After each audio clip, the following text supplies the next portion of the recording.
Hello, I welcome you to today happens to be the inauguration or the birth of the legendary Minstrel Association of Ghana. In fact, we have one of the pioneers, Miss Diana Hopeson, the CEO of Ghana Music Publishing and Management. Oh, you're welcome. In fact, you're looking good. Oh. Thank you. So, with this LEMAG, what is it to you? How does it mean to you personally and professionally? For me, one, legacy. You know, those of us of the 80s and the 90s, our legacy of faithfulness, tenacity, you know, righteousness, dedication, devotion. That legacy shouldn't just be flashed out. And I look around and I see that most of the people at that time are still alive, but not together. And so I felt it's necessary that we gather for our welfare. Because once we cross the 50s going, we are like gradually handing over to the next generation. But we still should have ourselves and have good quality time, refreshing each other. Be sure that we are all taken care of. And then the third and not the least, mentoring the next generation. We need to make sure that the next generation have something to look up to, and we should be there and available for them. Very good. Okay, Mama, as a living legend, you are an artist and you are also a leader in this very industry, the music industry, a CEO. With these two areas that you are working or responsibility that or roles that you are playing, what is the vision or what vision have you probably seen in the music management or the music industry? There's no business like showbiz. And I say that because in 1993 I made a big hit and that changed my destiny.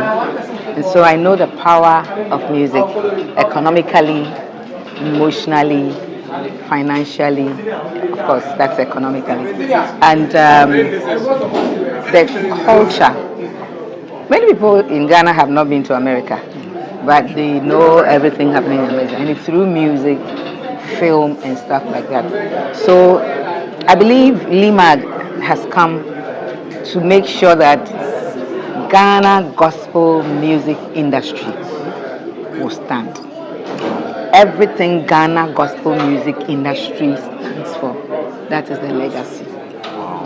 So before we started, I spoke with the president of Musica, Mr. Simon, and I made him know that this is what we are planning to do. Of course, Musica is the umbrella body, but the hands is too many, and I felt the need to make sure that Ghana gospel music would have a kind of a legacy. Economics will contribute. When it comes to peace and hope, that is what gospel music does.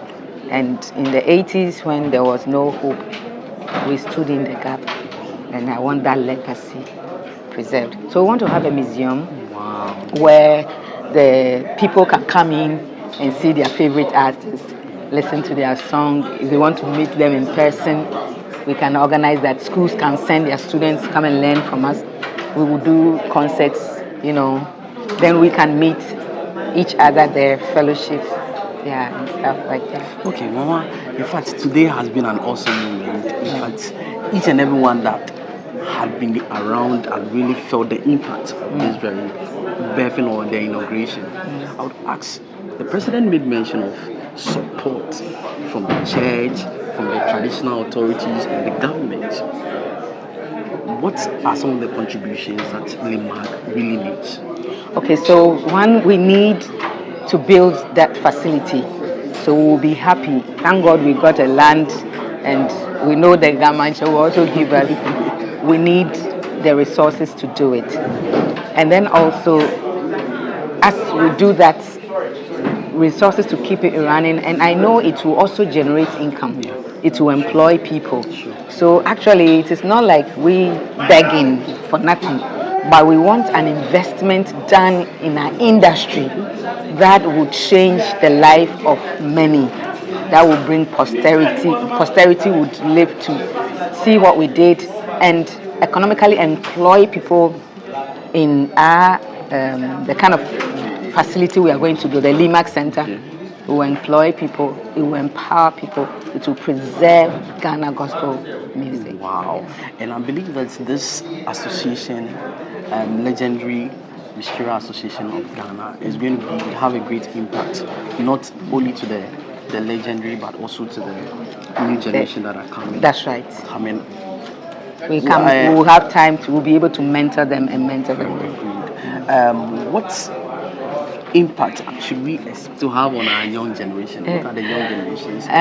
So I want them to have parents in the Lord. Wow. So they can look up to people they can look up to. They know that somebody is looking at their back, so they can't just do anything. The legendary minstrels can call them. And there's a place, sometimes there's a particular artist that you looked up to that inspired you, so you can have access to them easily. But mainly mentorship. Mentorship that we are facing in Ghana, our music industry, is the royalties. What is your take on this royalties? How is your industry addressing this challenge? There has been inside rumbles, which for me was unnecessary. And I'm hopeful that Gamo's license will be renewed so that it can work. Period. So, in the next 10 years, 20 years, what should we expect from the next 10 years? 10 years. Okay, so the next 10 years, our main vision is the museum, and we'll have annual concerts. Okay. We are going to also do some collaborations amongst ourselves and then with the younger generations. So there'll be new albums and fresh albums coming. Of course, the annual concerts are going to be, you would want to be part of it, yeah. Wow. And then, of course, the welfare of our musicians to be taken care of. We don't want our aged to suffer. We want our aged to still be happy and live in grand styles. Okay. Yeah. Wow. Okay, Mama, your final words to our lovely viewers. Carry Media International viewers. Today, Carry Media have come to witness the inauguration of the legendary Minstrels Association of Ghana. We are excited, and we want you to always watch or listen. So I want you to always stream Carry Media, for they have very good news. Wow.